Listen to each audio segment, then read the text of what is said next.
de la asignatura dedicada a los aparatos de apoyo. Debemos de tener claro que ya hemos tomado la definición de lo que se ha ido haciendo, y yo en el grupo he colocado prácticamente el cronograma de actividades que habíamos conversado el sábado anterior. Entonces, ustedes ahí tienen las fechas que en fechas de mesas he estado revisando anoche, no se han movido. Entonces, la primera mesa va a ser el martes 30 de noviembre a las 7 de la mañana. La mesa 2, el 7 de diciembre. Y la mesa 3, el 14 de diciembre a las 7 de la mañana. ¿Qué otra cosa habíamos quedado? Habíamos quedado de que para ingresar a mesas debemos de tener el diseño del estribo, por supuesto, completamente terminado, con planos y todo, para tener el diseño de un puente, para haberlo diseñado al puente durante el curso. Entonces, ¿qué nos queda pasado mañana? Pasado mañana nos queda la segunda prueba, y por supuesto deberemos tener, antes de ingresar a la segunda prueba, la presentación del proyectito que era el sistema del tablero de Vigalosa. Aquellos que presenten, ese es un requisito para ingresar a la segunda prueba. Y finalmente, para el sábado siguiente, para el sábado dentro de 4 días, resulta que hasta el mediodía ustedes podrán presentar el trabajo que se les ha encomendado de visitar y caracterizar esos 2 tipos de puentes que se les ha indicado. ¿Existe alguna duda al respecto?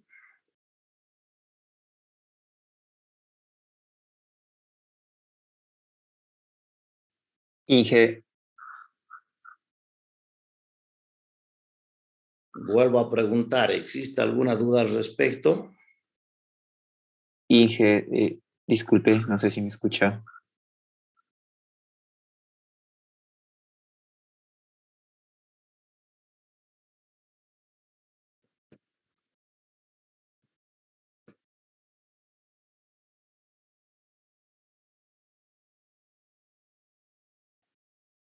A ver, por favor, habiliten sus cámaras.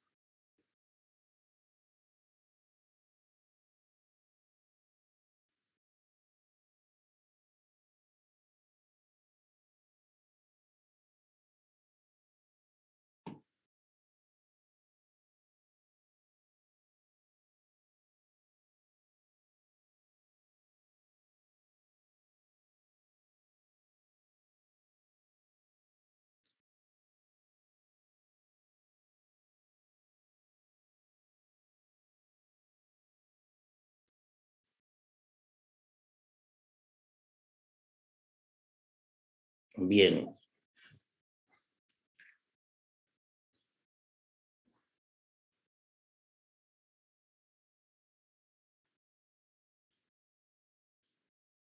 Entonces, ahora que sé que están al otro lado, pues entonces les vuelvo a preguntar, ¿existe alguna duda sobre el cronograma que hemos colocado ahí en el grupo de WhatsApp?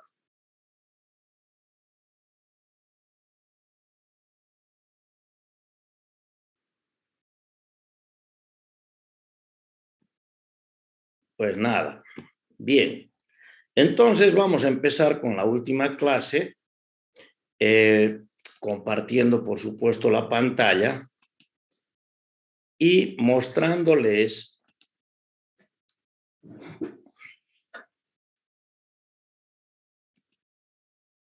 inicialmente un pequeño bosquejo de un puente que tiene como estribo, ahora sí, un estribo tipo ménsula, que es el estribo que nosotros vamos a desarrollar. Este estribo,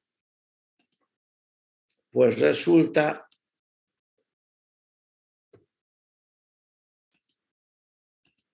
que tiene entre lo que significa la viga de hormigón armado y lo que significa el aparato de, la subestructura, tiene un aparato de apoyo. Fíjense ustedes, lo voy a ampliar un poquito. El aparato de apoyo es ese rectangulito amarillo que lo que hace es recibir las cargas de lo que significa el sistema de tablero y, por supuesto, canalizarlas hacia el suelo. Aquí he tenido el cuidado de ponerle una losa de aproximación, que ya les he comentado que no se calcula, y este es un ejemplo que estaba desarrollando, pero que no llegué a concluirlo. Lo voy a tratar de concluir hoy día para que sirva de guía para que ustedes puedan calcular su estribo. Fíjense ustedes lo que ha sucedido en el lugar de la pila.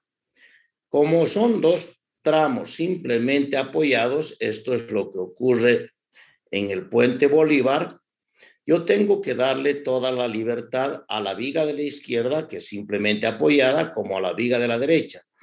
Por lo tanto, en estos casos, lo que se hace es colocar un aparato de apoyo para cada viga, porque son completamente separados. Si bien comparten la pila, no comparten la continuidad en la superestructura. Por eso es que ahí aparecen dos aparatos de apoyo. Si nosotros volvemos a ver más o menos todo el puente, entonces pudiéramos concluir de que son en realidad dos puentes. Un puente que va en el primer tramo y otro puente que va en el segundo tramo. Esto no ocurrirá si yo le brindo continuidad a la superestructura. Si yo le brindo continuidad a la superestructura, como es el caso del puente San Martín, entonces resulta que esta será una viga continua de dos tramos y por lo tanto se deberá de diseñar como una viga continua.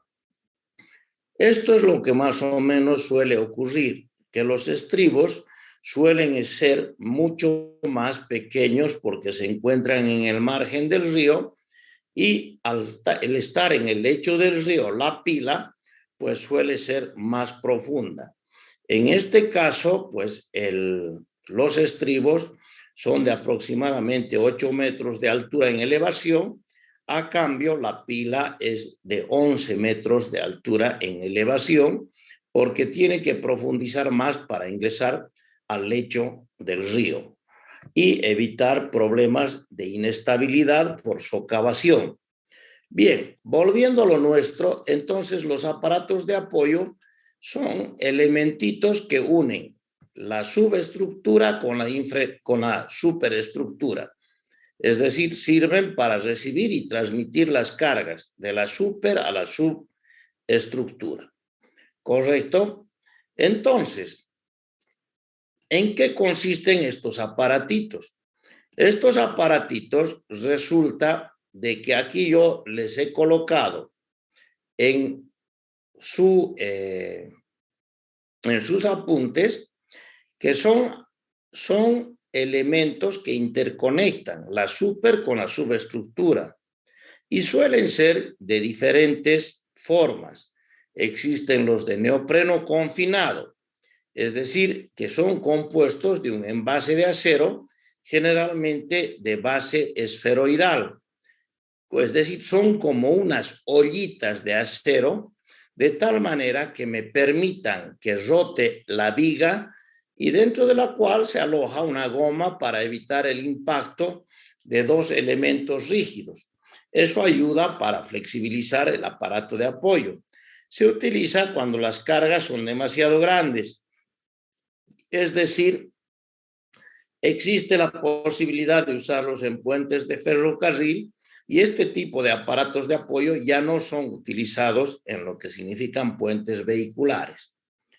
Existen los rodillos de acero, que eran muy utilizados en épocas pasadas, que eran cilindros de acero que ahorita mismo les muestro las fotografías para que ustedes tengan una idea.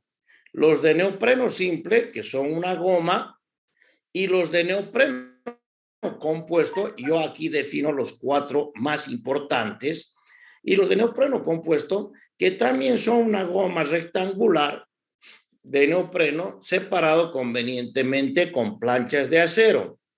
Entonces, ahora, poniéndome a pensar en eso, voy a pasar a lo que significa mostrarles. Este es uno de neopreno compuesto.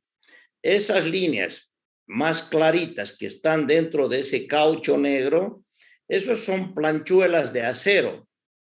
Y como son de planchuelas de acero, resulta de que entre cada planchuela existe un pedacito de goma, un espacio, un espesor de goma. Ese espesor de goma hace de que tenga la posibilidad del aparato de apoyo de aplastarse un poquito y por lo tanto brindarle flexibilidad a lo que significa el apoyo. Sin embargo, lo que significa el aplastamiento o el descenso cuando aumenta la carga no es tan importante como para tomarlo en cuenta en una redistribución de tensiones. Entonces son cauchos. Estos cauchos suelen venir ya con dimensiones definidas, como es este caso. Este caso está un aparato completamente definido donde se le hizo un corte para mostrar. Pero en el caso de Bolivia, se puede comprar esto en tremendas planchas grandes, tal así como se compra las placas de madera prefabricada, y por supuesto se las corta y se les pone esa tapa para evitar la corrosión en el acero y por supuesto alejar en cierta forma los periodos de mantenimiento. Aquí está un aparato de neopreno compuesto y fíjense ustedes que ahora sí, con esa idea que fue el anterior dibujo, con este dibujo puesto en la cabeza, nosotros vamos a ver que ahí están las rayitas negras, son las planchuelas de acero, y por supuesto los espacios que están sin rellenar son los espacios de goma. Ahí, ampliado el detalle, podemos ver nosotros debajo lo que está ocurriendo. Resulta que al apretarse por la carga que está viniendo de la superestructura, resulta de que la goma se deforma. Este elemento central que tenemos aquí abajo es la goma y fíjense ustedes cómo se está deformando. Entonces resulta que al apretarla, evidentemente la goma quiere rebalsar por fuera del aparato de apoyo. Y al tratar de rebalsar por fuera del aparato de apoyo, genera unas fuerzas cortantes entre lo que significa la planchuela, que es esta partecita de aquí arriba, y lo que significa la goma. Esas fuerzas están completamente mostradas ahí esquemáticamente como esas fuercitas horizontales. Ahí hay 2 flechitas a la izquierda por la parte inferior y 2 flechitas a la derecha por la parte superior. A ver si ponemos un puntero aquí. Ahora sí, ahí lo tenemos a las fuercitas que significan las fuerzas cortantes o tangenciales entre la goma y lo que significa la planchuela. Por supuesto, eso sucederá también en la parte inferior. Entonces, resulta de que cuando nosotros estamos analizando, esa es una de las fuerzas que debemos de contemplar. Otra de las fuerzas que debemos de contemplar, pero aquí está demostrada en esfuerzo, es hasta qué punto es capaz de resistir a las tracciones, es decir, a no rebalsar por los costados el aparato de apoyo. Entonces tiene que tener una resistencia adecuada. Estos cauchos son de resistencia mejorada. Si ustedes pueden encontrar, pues van a encontrar gomas desde lo que significa un neumático de bicicleta, lo que significa una llanta, pues encontrarán diferentes durezas de los cauchos o diferentes características de los cauchos. Entonces ahí sí se producen unas ciertas tensiones que deben de ser contempladas. Y por supuesto las tracciones posibles, que es la fuerza N aquí, las tracciones posibles en lo que significa para que ante las fuerzas de lo que están ejecutando la goma no vaya a fallar la planchuela de acero. Esa fuerza N me va a obligar a que le brinde un cierto espesor a la planchuela de acero para que pueda soportar. Si es que nosotros vamos al siguiente dibujo, aquí podemos ver nosotros otra característica que tiene el aparato de apoyo. Si nosotros estamos discurriendo con el vehículo de izquierda a derecha de la pantalla, esa fuerza H es la fuerza de frenado. Es decir, yo freno y aquí arriba está la viga y la viga trata de desplazarse. Al tratar de desplazarse, lo que genera es una deformación transversal en el aparato de apoyo. Esa deformación transversal se denomina distorsión. Es decir, es una deformación, pero obligada por la fuerza horizontal que ha tomado la determinación el chofer de frenar la movilidad y tratar de llevárselo al puente. Esta distorsión es muy importante en lo que significa el diseño de los elementos de la subestructura, porque me va a transmitir una fuerza de la superestructura hacia la subestructura. Pero gracias a la flexibilidad que tiene el aparato de apoyo, él acompaña un poco a la deformación con la distorsión y hace que esa fuerza no sea tan grave como si estuvieran monolíticamente unidos la super y la subestructura. Ese ángulo alfa, que se ve por la parte de abajo de la pantalla, es lo que significa el ángulo de distorsión y, por supuesto, entre la planchuela y la goma existirán fuerzas tangenciales. Si nosotros vamos al siguiente dibujo, resulta que habría que pensar de que nosotros pudiéramos tener una deformación hacia la cara interior del puente porque las vigas suelen deflectarse y producto de esa flexión podrá hundirse un poco más la parte que da hacia el tramo en la viga y podrá alargarse la parte que da hacia el extremo de la viga.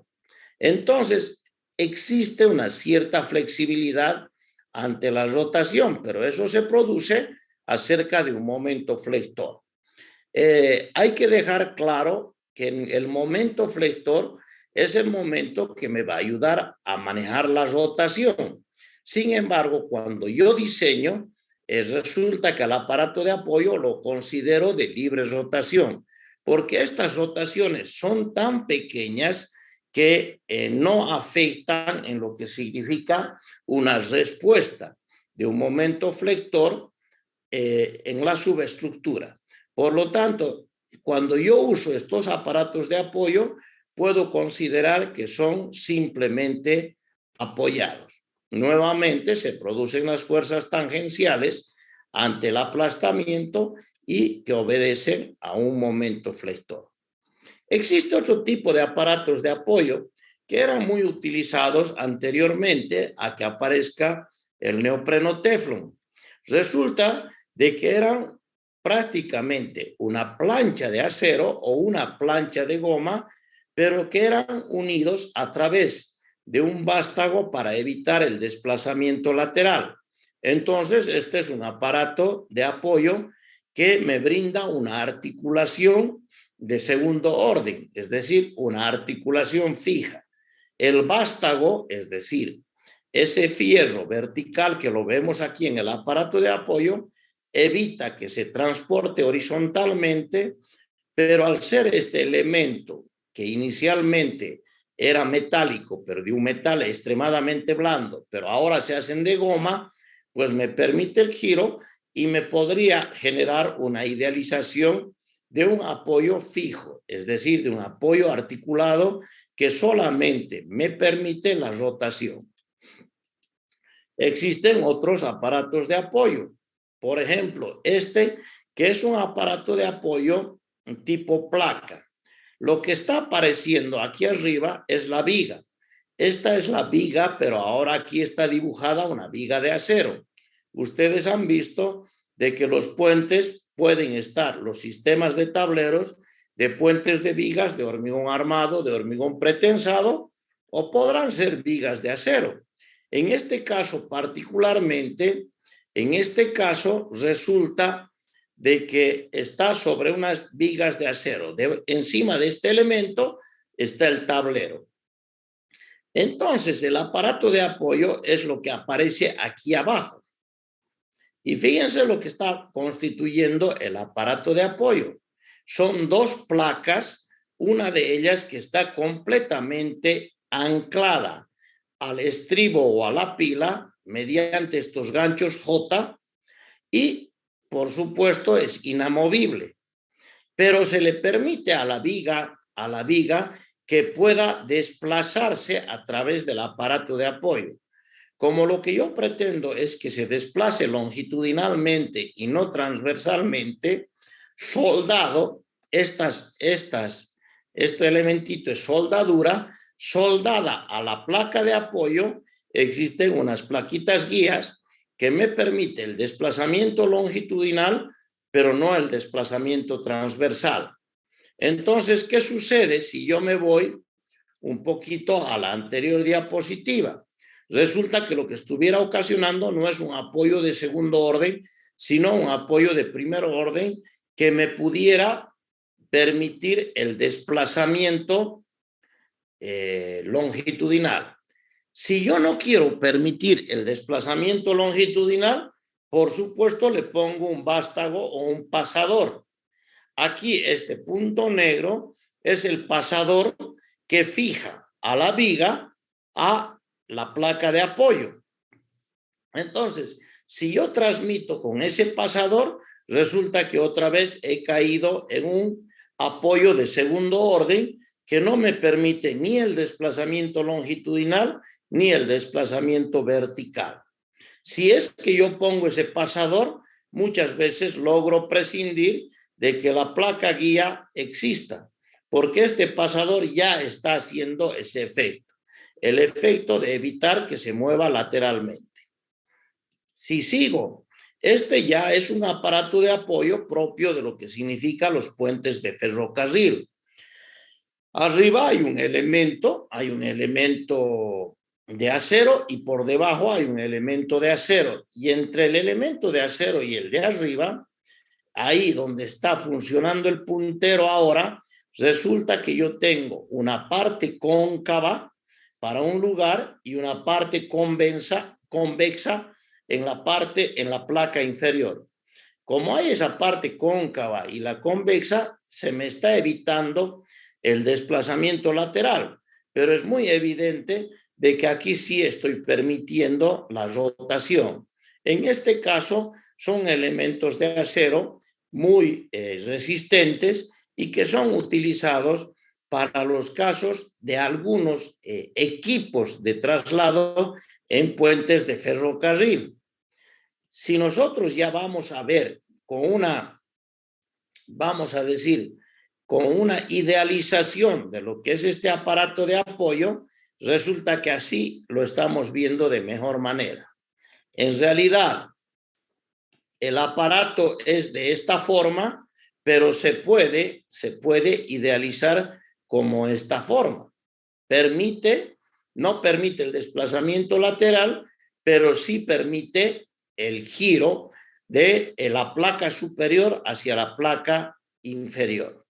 Eso, como les decía yo, son propios de puentes de ferrocarril o de equipos que significa dentro de del camino de los ferrocarriles para transportar cargas muy pesadas.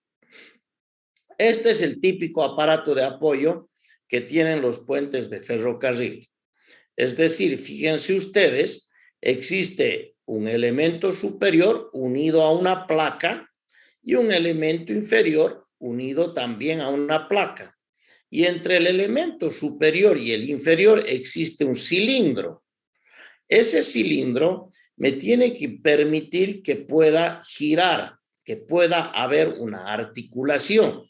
Si nosotros queremos permitirnos una articulación, pues lo que se hace es unirlo al cilindro, a la placa superior e inferior, que están firmemente unidas, la de arriba a la superestructura y la de abajo a la infraestructura, podemos unirla a través de una biela. ¿Qué es una biela? Es un elemento biarticulado que va a permitir que nosotros podamos girar alrededor del cilindro. Cuando ustedes vayan a ver los puentes centrales que hay aquí en la Quebrada del Monte y en la Quebrada San Pedro, van a ver un tipo de aparato de apoyo parecido a este. ¿Por qué? Porque, claro, eran los aparatos de apoyo allá antes de que se pongan en utilización los aparatos de neopreno confinado, que ahora, perdón, de neopreno compuesto, que ahora son los más utilizados. Aquí ya tengo otro tipo de aparato de apoyo. Fíjense ustedes, he necesitado ahora, por cuestión de resistencia, 2 rodillos. Sin embargo, quiero permitirle el giro. Entonces, estoy haciendo un apoyo compuesto, un apoyo de rodillos en la parte inferior y un apoyo de placas en la parte superior. Este apoyo de placas es el que he visto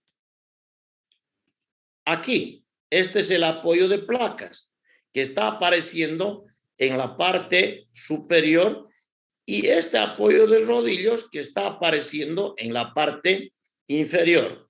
Entonces también es una de las alternativas cuando yo lo que quiero permitirme es rotaciones en el aparato de apoyo, es decir, libertad para poder girar, pero no tener libertad para poder desplazarme horizontalmente.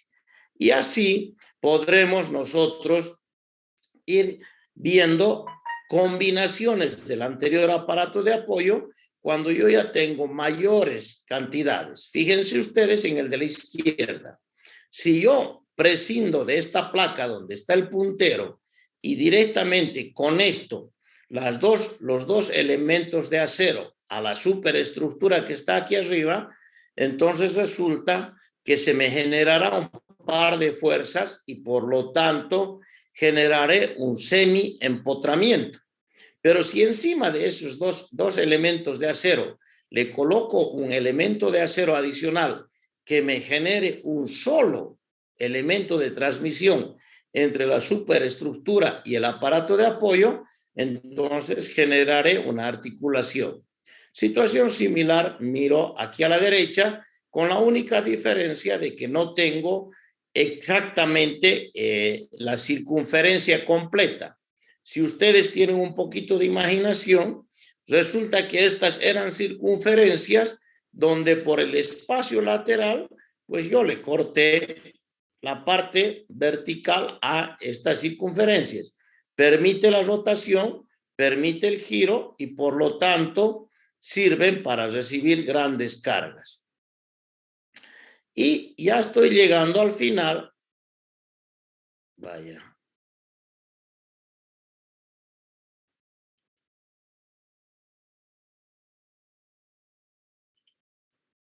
A ver, perdón, parece que se está descargando mi mouse.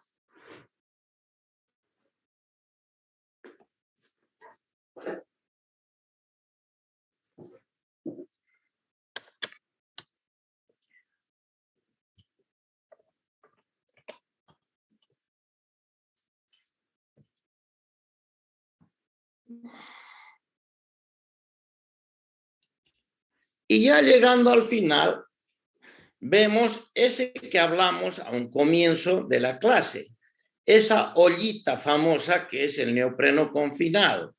Es decir, es un aparato de apoyo.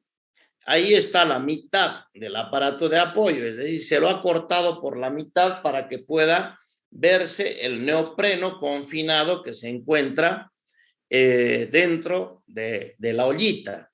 Lo de arriba es la parte, digamos, que recibe el neopreno, y lo de abajo es la parte que va a generar el confinamiento. ¿Qué es lo que sucede? Sucede de que esta ollita tiene anclada la parte superior a la superestructura, o viceversa, se lo podría volcar, y la parte inferior hacia la subestructura.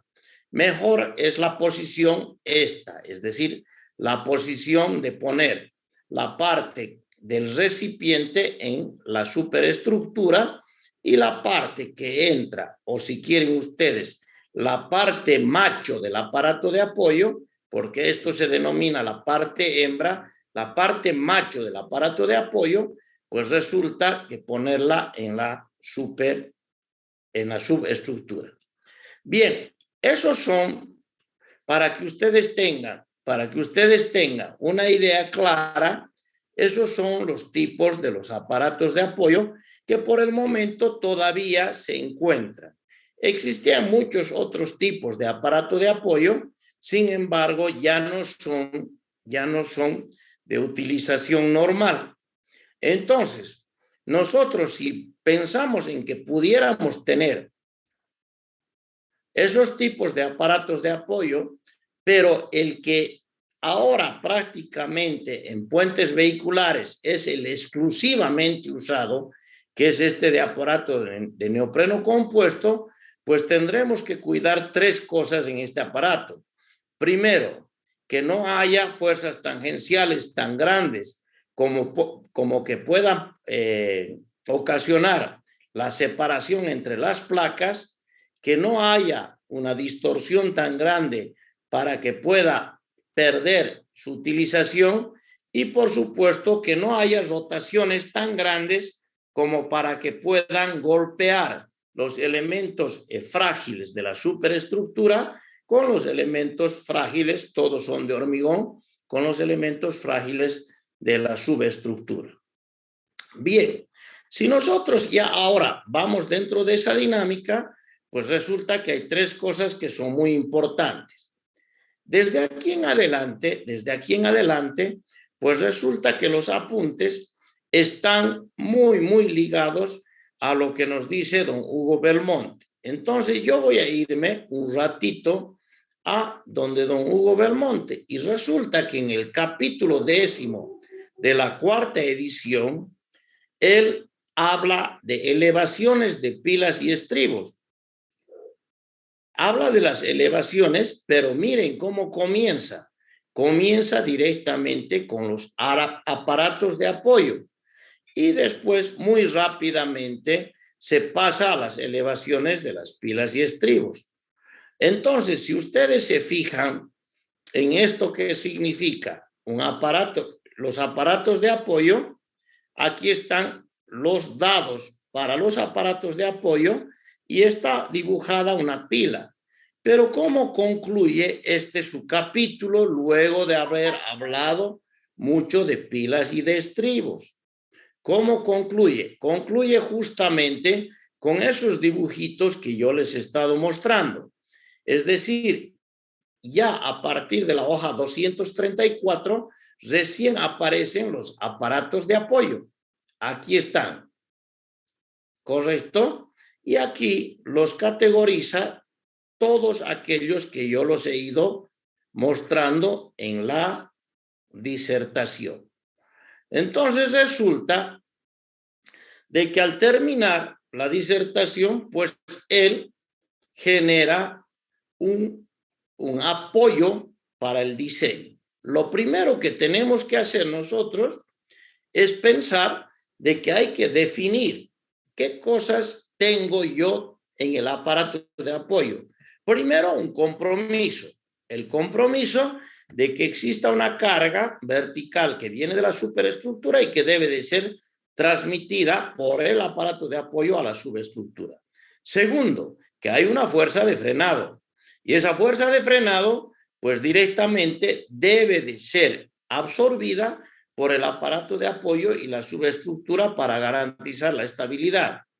Y tercero, las características resistentes que tiene el aparato de apoyo. Entonces veremos ahí un módulo de elasticidad transversal, la capacidad hacia la fatiga, la distorsión y por supuesto toda la simbología necesaria. ¿Cómo se calcula un aparato de apoyo? Un aparato de apoyo inicia el cálculo determinando las reacciones verticales. Es decir, se va posicionando la carga en la superestructura hasta que yo obtenga la máxima carga vertical y, por supuesto, ante la fuerza de frenado, la máxima carga horizontal. Pero quiero que tengan ustedes muy presente. Y miren lo que voy a manchar ahí. De servicio. Es decir, sin mayorar. ¿Por qué razón sin mayorar? Porque el cálculo se realiza en esfuerzos admisibles. Es decir, el cálculo de este sugerido por don Hugo Belmonte se está realizando como en resistencia de materiales. Es decir, se está realizando en tensiones admisibles para las diferentes combinaciones de carga, tratando de advertir la situación más desfavorable. Una vez que tengo la máxima carga vertical, pues lo que hago es sigma igual P sobre A. Y como es sigma igual P sobre A menor o igual al sigma admisible, pues aquí yo pudiera decir que P es N, A es el área necesaria para el aparato de apoyo de sección rectangular y el sigma admisible es aproximadamente en estos aparatos de apoyo 10 megapascales. Si quieren, podríamos haber puesto ahí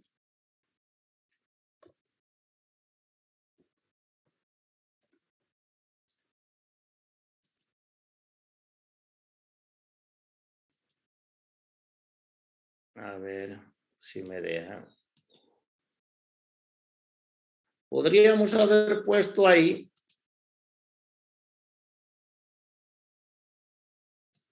sigma igual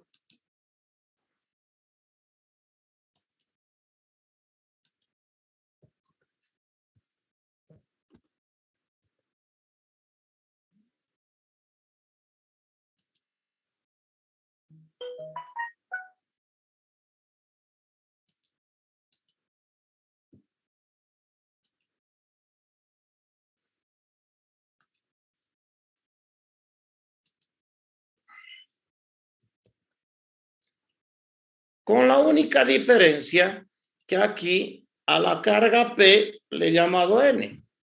Y ahí quedamos en paz. Entonces, esto es lo que hemos visto nosotros cuando veíamos en resistencia 1 lo que significaba el estudio del esfuerzo. Ahora bien, si nosotros decimos que sigma que el sigma admisible no debería de pasar de los 10 megapascales, pues al despejar el área ya no tenemos ningún problema de poder calcular el área de neopreno necesaria. Ahora bien, yo puedo escoger un elemento de área, vamos a decir así, circular, pero no existe a la venta. Puedo elegir un elemento de base cuadrada, que ya podría estar muy bien porque existen algunos elementos de base cuadrada a la venta. Sin embargo, es conveniente que estos aparatos de apoyo sean rectangulares. Es decir, si nosotros vamos de nuevo al dibujito, es conveniente que no sean los dos lados idénticos, sino más bien uno que sea más pequeño que el otro para poder permitirme, aquí está la rotación, para poder permitirme una mejor rotación sin que haya deformaciones excesivas. Fíjense ustedes, aquí yo lo estoy viendo al aparato de apoyo tal como lo estaba viendo aquí. Es decir, este lado, que yo voy a llamar el lado B del aparato de apoyo, si es muy grande, resulta que al deformarse la viga, al doblarse por la flexión la viga, resulta que el lado interno de la viga se achicará. Si este ancho es muy generoso, se achicará más. Entonces, ¿qué es lo que pretendo? Que se achique menos para que no colapse en este lugar el aparato de apoyo, porque si es que le someto a mayores deformaciones, voy a pasar los esfuerzos admisibles.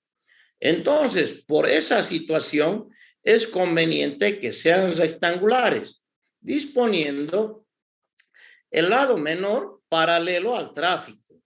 Es decir, ese lado menor tendría que ser en esta dirección que está dibujado aquí. Y entrando hacia la pantalla de este dibujo, debería de ser el lado mayor. Entonces, en apoyos que reciben cargas concentradas, esto es lo normal cuando tenemos puentes de vigas, la dimensión menor no debe de ser menor que la mitad de la dimensión mayor. Este es un requerimiento porque cuando los apoyos también son muy alargados, entonces resulta que se genera un efecto de placa. Eso es lo que no se debe de permitir. Por lo tanto, si yo elijo 10 centímetros al lado menor, pues al lado mayor hay que tratar de que no sea más de 20 centímetros. 10 por 15 estará bien, 20 por 30 estará bien, pero si yo quiero elegir 20 centímetros de un lado por 45 del otro lado, ya estaré cometiendo un error. Luego de haber tenido ya el área necesaria, porque ahora ya he elegido el área necesaria, entonces adoptamos un espesor unitario, pero para el neopreno, es decir, para la goma. Si otra vez vamos al dibujo, para el espacio que hay entre placa y placa de acero. Existe un requerimiento de resistencia de materiales, que ese valor no sea, que ese valor esté entre dos números que la verdad, y les soy sincero, no sé ni siquiera de dónde salen, pero la normativa lo dice así, que esté entre números de 12 y 22.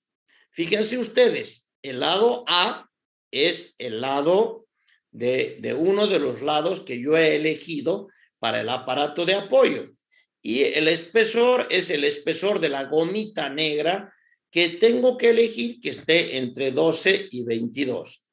Si una vez que hemos elegido ese espesor, pues resulta que ya empezamos a tratar de hacer verificaciones. La resistencia admisible de los aparatos de apoyo, ya lo hemos dicho hace rato, es conveniente que no pase de los 10 kilogramos, de los 10 megapascales.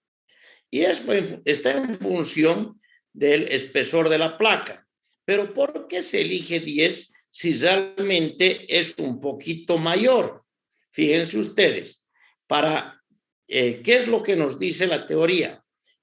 Para que la goma puede tener una resistencia admisible hasta de 13.2 megapascales.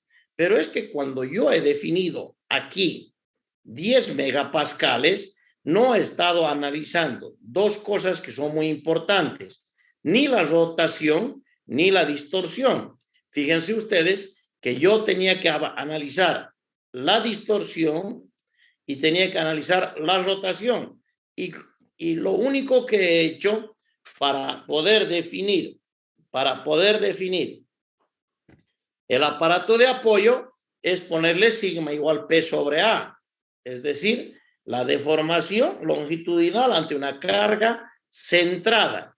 Si nosotros pensamos de que ahora va a haber una cierta rotación, miren, entre este dibujo y este, pues ahora resulta que aquí yo he aumentado mi capacidad, mi carga, y por lo tanto ya he pasado de los 10 megapascales. Entonces, si bien esto me ha ayudado a conseguir el área, yo lo que tengo que pensar es de que aquí adentro, una vez que se produzcan las deformaciones, no deba de haber más de 13.2. Entonces, el esfuerzo admisible del neopreno es 13.2, pero para poder identificar el ancho de la placa, entonces será, el área de la placa, entonces será 10 megapascales. Entonces, si nosotros vamos con ese criterio, que hay que tratar de controlar ahora la rotación y la distorsión, entonces los aparatos de apoyo podríamos decirles que lleguen inclusive hasta los 13.2 megapascales, que es la capacidad o el esfuerzo admisible del neopreno en sí. Entonces, esta es la resistencia admisible del aparato de apoyo. Sin embargo, para el análisis del esfuerzo, entonces es que nosotros ponemos solamente 10. El área requerida, pues el área requerida está demasiado clara. Para el aparato entonces de aparato de apoyo era A por B, fíjense ustedes, el N, que es la fuerza normal requerida, la carga vertical, y por supuesto la capacidad admisible que tiene. Aquí sí estoy yo definiendo el área del aparato de apoyo, el área requerida mayor o igual que lo que me permite el esfuerzo admisible. Esto está en función a las dimensiones del neopreno. Entonces, si bien yo aquí he puesto sigma igual P sobre A, fíjense ustedes cómo ahora yo ya lo borro.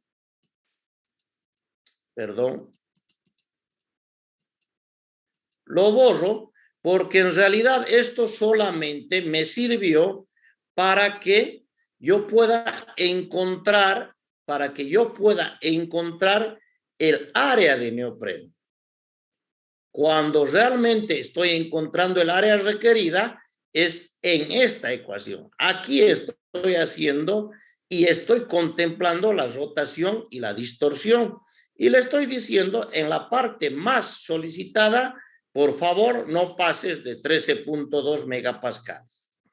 Ahora sí, ya tengo el lado A, ya tengo el lado B y por supuesto tengo la posibilidad de conseguir. Pero fíjense ustedes qué ridículo. Yo ya tenía el lado A y el lado B aquí. Caen en cuenta, yo ya tenía el lado A y el lado B aquí. Si quieren ustedes, yo pudiera poner, armando otra vez una chapuza.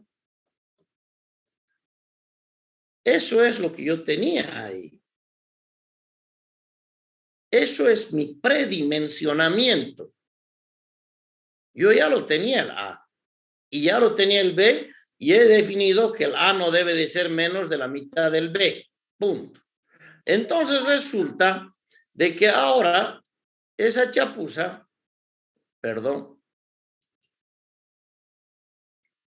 ahora resulta que recién estoy haciendo la verificación. ¿Será correcto que A por B, elegido anteriormente en mi predimensionamiento, cumple con que nuestro esfuerzo admisible no pasa de 13.2? Si es que verifico, entonces estoy muy bien. ¿Correcto? Entonces ya verifico. Es por eso esa limitación que le he dado yo a un comienzo del de los 10 megapascales. Ahora que ya estoy llegando al dimensionamiento, pues resulta que ya pudiera hacerle llegar a los 13.2. Debido a que el aparato de apoyo no se encuentra sometido a un solo esfuerzo en toda su superficie, es conveniente establecer una resistencia media.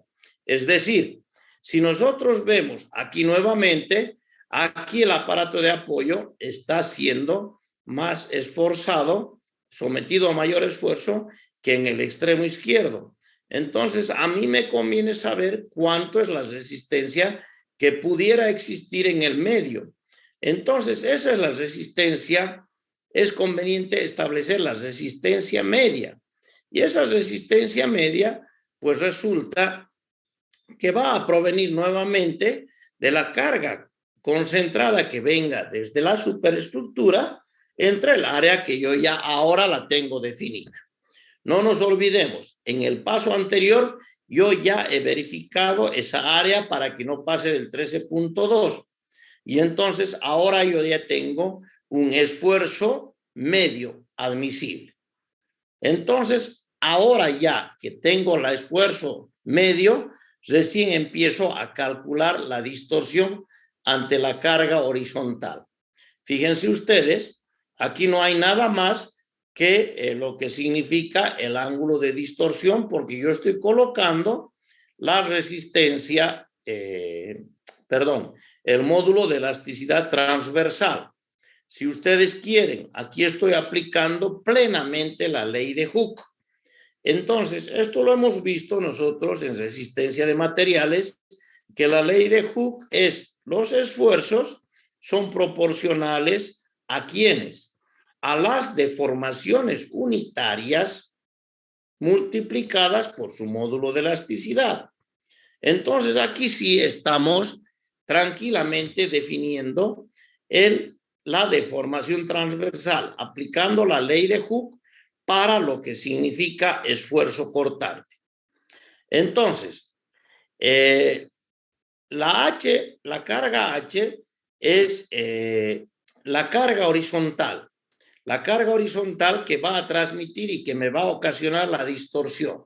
Fíjense ustedes aquí, esa carga H, evidentemente, yo les dije recién que era proveniente de la fuerza de frenado. Pero imagínense ustedes que no haya una movilidad ahí y sin embargo este aparato de apoyo estaba rectito cuando hacía 20 grados. Ahora resulta que la temperatura ha bajado a los 0 grados y la parte de la viga de arriba trata de encogerse. Es decir, por el efecto de la temperatura ha reducido sus dimensiones. Entonces, la temperatura también me va a ocasionar distorsiones.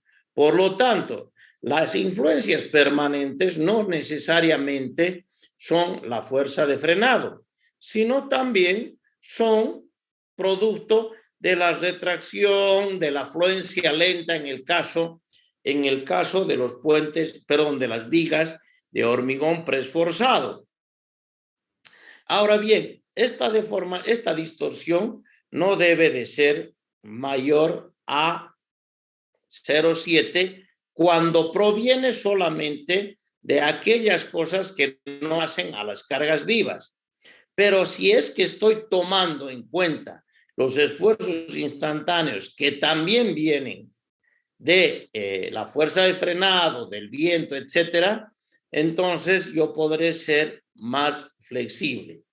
Es decir, aquí voy a hacer una disgregación, si quieren, entre la fuerza H que viene de las deformaciones de la superestructura y la fuerza H que viene de lo que significan las cargas en la superestructura. Una de ellas es el frenado, la más importante. Ahora bien, la deformación horizontal máxima se calcula para los efectos contemplados. Tengo la fuerza H, nuevamente aplico la ley de Hooke, sigma H sobre A es sigma P sobre A, y la deformación entre la longitud es lo que ocurre. Voy a volver a hacer una chapuza aquí. Fíjense, voy a insertar nuevamente una ecuacióncita para que ustedes tengan la idea clara. Yo podría agarrar, ¿dónde está el tau? Tau es igual a el módulo de elasticidad transversal, ¿correcto?, entre la distorsión. Y la distorsión nosotros la llamábamos en resistencia de materiales gamma. Entonces, ese gamma resulta que es la deformación esta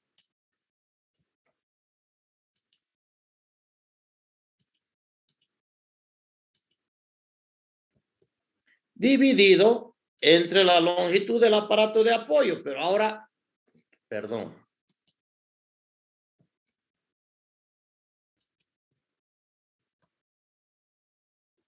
Entre la longitud del aparato de apoyo. Pero ahora resulta que esta no es la longitud del puente. Perdón, un ratito. Estoy pasando clases, te llamo un ratito, ¿ya? Te llamo. Entonces resulta de que ahora yo ya tengo aquí la distorsión. La distorsión es el desplazamiento lateral entre la altura del aparato de apoyo. Quiero que lo entiendan bien este pedazo. Este pedazo, si nosotros vamos a este lugar, resulta que vamos a ver la longitud total del aparato de apoyo.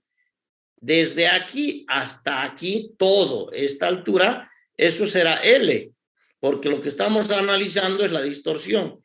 Y el desplazamiento lateral, este que se está llamando aquí en el dibujo U, ese será la deformación transversal. Entonces resulta que sí estamos manejando la distorsión.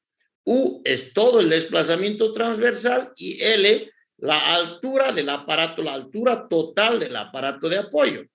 Entonces sí, ahora le entiendo perfectamente a la ecuación. Si nosotros ahora vemos que esa es la ley de Hooke, pues tau es sigma igual P sobre A. Entonces aquí yo pudiera poner la fuerza H, que es P, sobre el área de corte, que es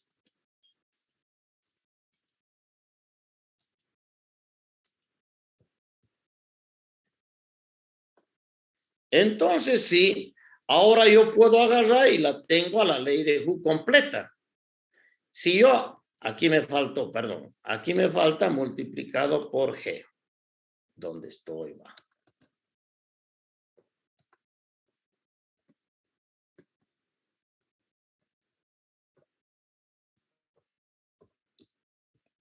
Multiplicado por G. Entonces, fíjense que ahora sí tengo ya una idea clara.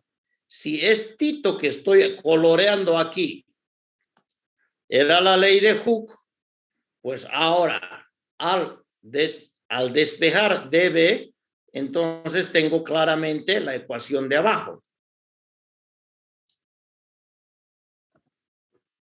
Fíjense ustedes, H por L sobre AB por G. Entonces resulta de que dicha esta chapuza solamente para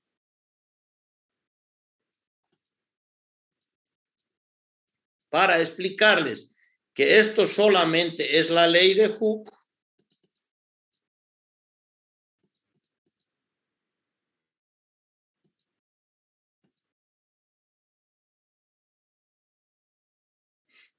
¿dónde estoy?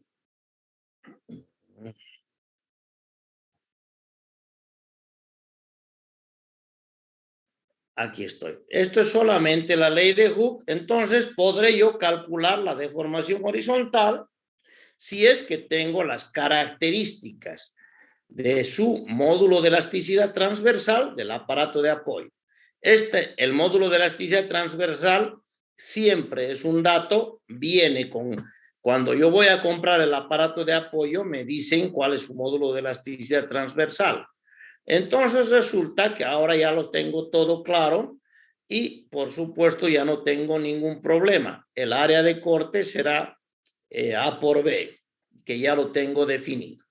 Y he manejado, ya he conocido la deformación esa que aparecía en el dibujito. Evidentemente habrá un error ahí porque aquí le llamo U y posteriormente le llamo DB. Aquí le estoy llamando deformación transversal. Pero bueno, entonces ya se entiende exactamente lo que está sucediendo en el aparato de apoyo. Entonces, ¿qué cosas yo debo de reconsiderar? No sucede cuando el aparato de apoyo se encuentra sobre una pila. las pilas no son infinitamente rígidas. Eso tienen ustedes que tomar muy en cuenta. Es decir, una pila además se mueve. Cuando se achica el puente o se frena, la pila también sufre un desplazamiento. Por lo tanto, no es la deformación de B no obedece solamente al aparato de apoyo, como si la parte inferior del aparato de apoyo fuera extremadamente rígida. Entonces, para el cálculo de eso hay que dejar bastante establecido cuál es la deformación que va a tener la pila. ¿Correcto? Entonces, ustedes van a ver de que no influye mucho en lo que significa los puentes simplemente apoyados. Lo hablaré ahora mismo. Fíjense ustedes, vamos a imaginar que cuando yo estoy aquí arriba, ha bajado la temperatura.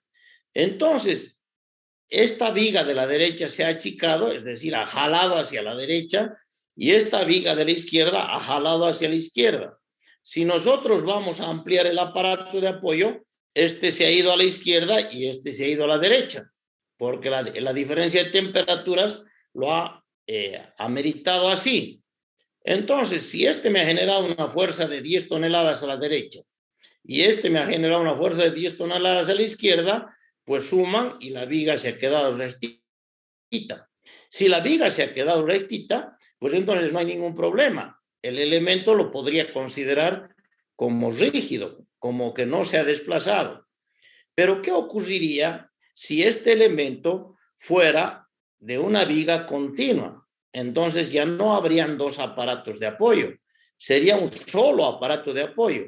Y resulta de que ahora no me voy a imaginar en un puente de 2 tramos, porque aquí resulta que está el centro geométrico, pero me imaginaré un puente de 3 tramos. La parte de la derecha se encogerá un poco más que la de la izquierda y entonces se generará una distorsión. Pero esa distorsión se va a acompañar también con una pequeña deformación de la pila. El caso del curso no es ese, por lo tanto no habría mucho que especular sobre el tema. Para calcular las deformaciones horizontales e influencias permanentes, es conveniente tomar en cuenta los cambios dimensionales debido a los cambios de temperatura, afluencia lenta, etc. Entonces, la suma de todas esas deformaciones recién será la deformación máxima. No debemos de olvidar que hay algunas sumas que son sumas negativas, es suma algebraica.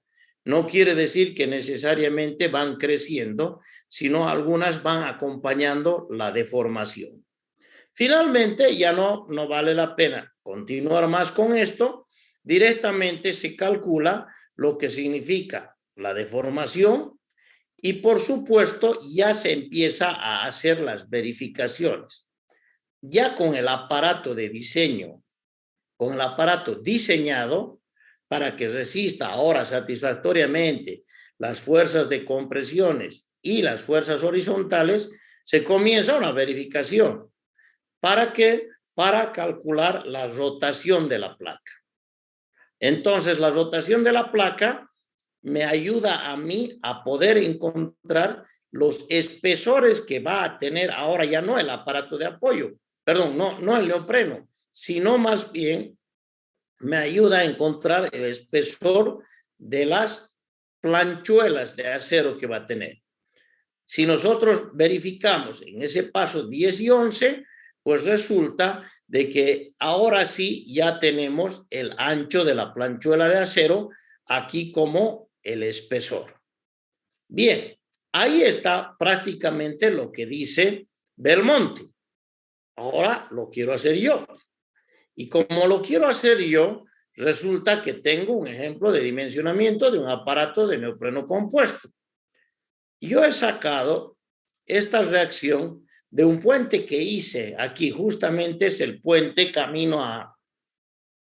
Este es un puente camino a Potosí. Es uno de ellos que tenía también 2 tramos de 29,70 y, por supuesto, se ha calculado.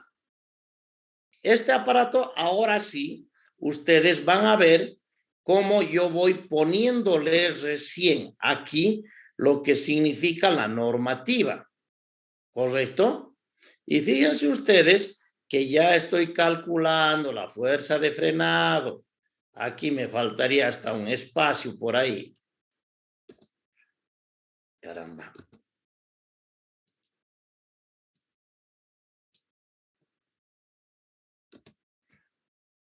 Entonces ahí está la fuerza de frenado, etcétera. Y por supuesto, he empezado desde aquí a ver exactamente lo que les he dicho en teoría. El límite recomienda que se limite a 10 megapascales antes de iniciar el cálculo, pero en realidad el esfuerzo admisible o la fatiga admisible es 13,2. Esto lo hemos comentado, lo copio de Belmonte, encuentro el área y resulta que he definido que el área inicialmente, suponiéndola cuadrada, debería de ser 316 por 316. Entonces ya con la idea de que estos aparatos deben de ser rectangulares, he decidido que el lado menor sea 250. Entonces, si yo manejo 250, no hay nada más que multiplicar estos 100.000 milímetros cuadrados, ¿no? Dividirlos entre esos 250 y me saldrá el otro lado del aparato de apoyo. ¿Qué cosas? ¿Por qué he decidido que el neopreno sea de 12 milímetros? Porque existen neoprenos que vienen de 5, de 10 y hasta de 20 milímetros, pero suele suceder de que no hay en el mercado. Y el que más traen es el de 10 y el de 12 milímetros. Entonces, por eso yo he adoptado un espesor del neopreno de 12 milímetros aquí. Entonces, una vez de haber adoptado el espesor de 12 milímetros, he ido a hacer la comprobación del 250 sobre 12 para ver si se encontraba entre 12 y 22, pues resulta que estamos perfectos. Entonces, son espesores unitarios corrientes. Y he empezado a realizar todo lo que les he comentado. He empezado a realizar todo lo que les he comentado y he terminado suponiendo un espesor de la plancha de 1 milímetro para que ustedes puedan, aquí está el milímetro, ojo, este es el milímetro, 1 aquí abajo.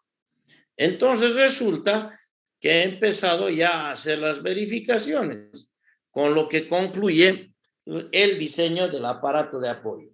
Si quieren ustedes, a partir de lo que significa el ejemplo, lo único que he hecho yo es reemplazar aquellas sugerencias de Belmonte y, por supuesto, aplicar nuestra normativa a lo que significan las fuerzas laterales. Bien, ¿tienen alguna pregunta? Esto yo ya lo he colocado en nuestro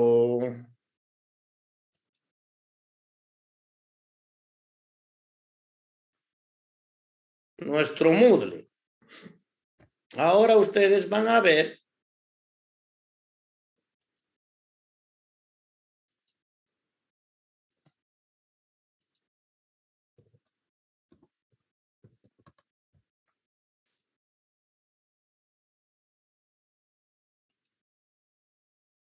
en sus apuntes ahí subestructuras de puentes y son estos dos archivos los que he colocado.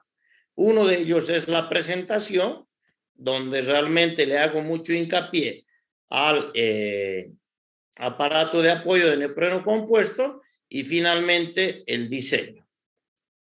Entonces ahora sí tienen. ¿Qué cosa más les quiero colocar? Y se los voy a colocar, como todavía tenemos tiempo, lo voy a colocar pues posiblemente hasta el día sábado, el diseño del estribo. Si vale la pena, y no sé dónde, pero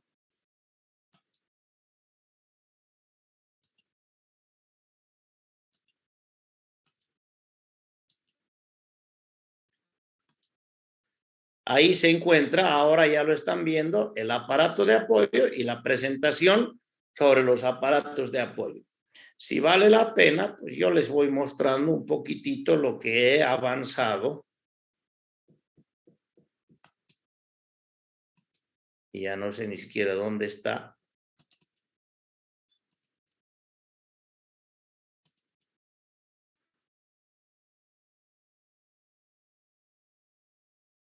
Anoche me puse a hacer un poco, pero ya no me alcanzó el tiempo. Resulta de que he predimensionado, yo tenía el anterior semestre un puente, he predimensionado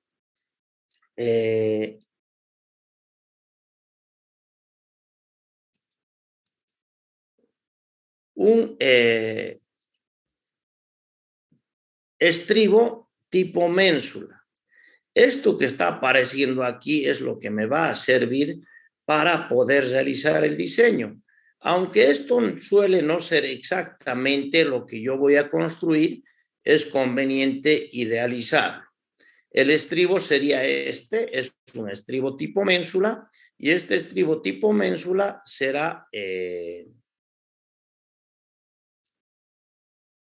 diseñado para que le sirva de ejemplo. ¿Correcto? Ya está predimensionado, fíjense ustedes, aquí son 7,78 la altura, por supuesto, hemos dicho que este ancho debería de ser prácticamente la altura sobre 10, y resulta que esta altura debería ser la altura sobre 10 o un poquito más. Eso es lo que he hecho ahí, ¿no? 0,90, 0,80. Y por supuesto, ustedes están teniendo ahí las características del estribo que estoy pretendiendo diseñar.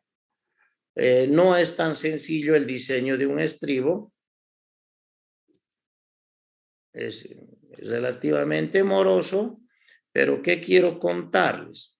Les quiero contar, ahí está la geometría, les quiero contar de que las acciones verticales las estoy suponiendo, porque no he calculado, más o menos con algunos números que yo tenía, los estoy suponiendo. El área de los neoprenos está siendo el que yo les he comentado en su clase de hoy día, van a ser de 25 por 35 centímetros, y van a fijarse ustedes que es el área de los neoprenos de los 48 milímetros de espesor, es decir, 5 centímetros de espesor. Y ahí estoy ya calculando cómo se calcula un estribo. Esto quiero que lo puedan ver muy bien.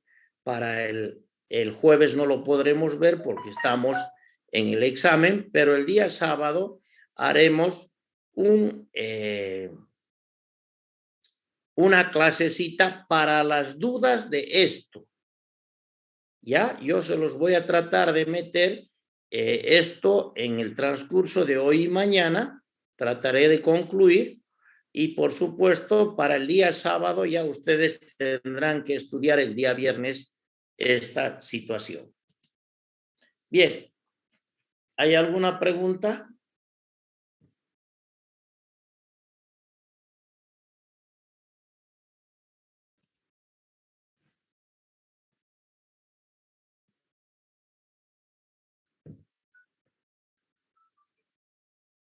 Bueno, con esto hemos concluido la asignatura, es decir, sabemos calcular aparatos de apoyo, sabemos calcular estribos, porque hemos terminado la temática de estribos.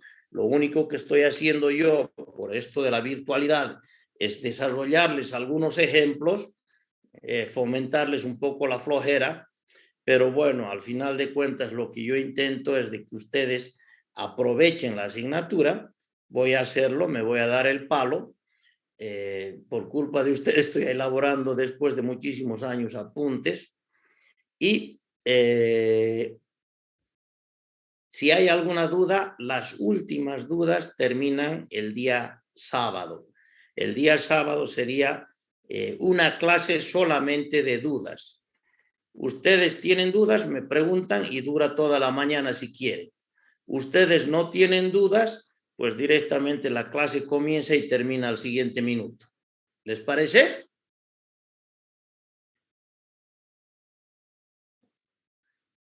Está bien, Inge. Perfecto. Entonces, hasta el jueves y muy bien preparados. El jueves a las 7 de la mañana, antes de ingresar al examen, tiene que entregarme individualmente cada uno de ustedes su tablero de viga losa, individualmente. Sabemos que son 5 trabajos idénticos. El grupo de Aruchari, todos grupos será el mismo trabajo, pero cada uno de ustedes me debe de entregar el trabajo con su nombre. No quiero el nombre del grupo, quiero su nombre. ¿Correcto? Bien, jóvenes, que tengan buen día. Buen día. Disculpe una consultita un poco fuera de la materia. A ver, Carlos. Nosotros somos 2 compañeros que estamos justo en esta materia y ya nos están programando el tema de las predefensas. Y nos dijeron que nos lo van a programar para el día jueves o viernes. Y justamente ayer nos comunicó el Inge Mostajo de que usted está dentro de nuestro tribunal. Y lo que pasa es de que generalmente nos estaba comentando la secretaria que parece que las predefensas se estaban realizando tipo 8 de la mañana y estábamos con, no sé si le habrán comunicado algo, todavía no ha especificado la hora exacta, pero nos ha dicho que va a ser entre el día jueves posiblemente o el día viernes, dependiendo de la disponibilidad de los docentes, pero teníamos un poco de miedo de que choque con el examen. No sé si usted sabría algo de eso, Inge. A ver, en principio no me han notificado. En principio, seguidamente no lo acepto. No puedo aceptar yo una predefensa cuando resulta que yo no he concluido la asignatura.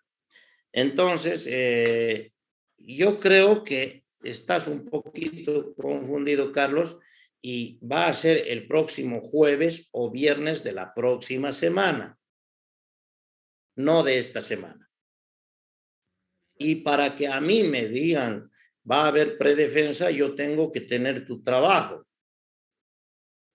Porque no me puedes meter a una predefensa de un trabajo que no cumple, digamos, las condiciones. Yo lo tengo que leer, tengo que ir a la predefensa. Si yo, bueno, ese es el concepto que tengo yo. A ver, vamos a ponerlo de esta manera. El creador de las predefensas soy yo, cuando era director del departamento. ¿Y por qué yo he creado las predefensas? He creado las predefensas para que en la defensa ustedes ya no se aplacen. Porque la defensa ya viene tu familia, ya quieren arreglar algo para alegrarse y festejarte porque has concluido tus estudios y todo eso. Entonces yo agarré y dije, no, hagamos las predefensas para decirles después, con estos arreglitos, entren a la defensa que no se aplazan. Ese es el motivo de la predefensa. Ahora, si nosotros manejamos esta filosofía, ¿cómo es posible que yo te pueda dejar entrar sin conocer tu trabajo? ¿Correcto? Entonces, lo primero que tengo que hacer es conocer tu trabajo, decir, está para pocos arreglos, le voy a decir en la predefensa que haga los arreglos y en la defensa, con los arreglos hechos, pues entrará e irá a festejar a su casa por su profesionalidad. Esa es la idea. Yo no permitiría en absoluto que me digan mañana vienes a la predefensa y no lo voy a aceptar. Está bien, ingeniero. Gracias por ese dato. No sabía eso. Gracias. Ese es el objetivo. Está bien, ingeniero. Gracias. ¿Alguna otra pregunta?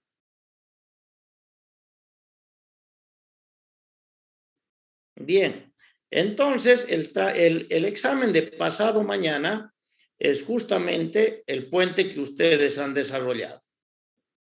Van a haber 2 preguntitas teóricas, por supuesto, siempre es la miel, y posteriormente el fuerte, el plato fuerte, que es 1 o 2 preguntas prácticas que ustedes tendrán que desarrollar y que tienen características individuales. ¿Meta?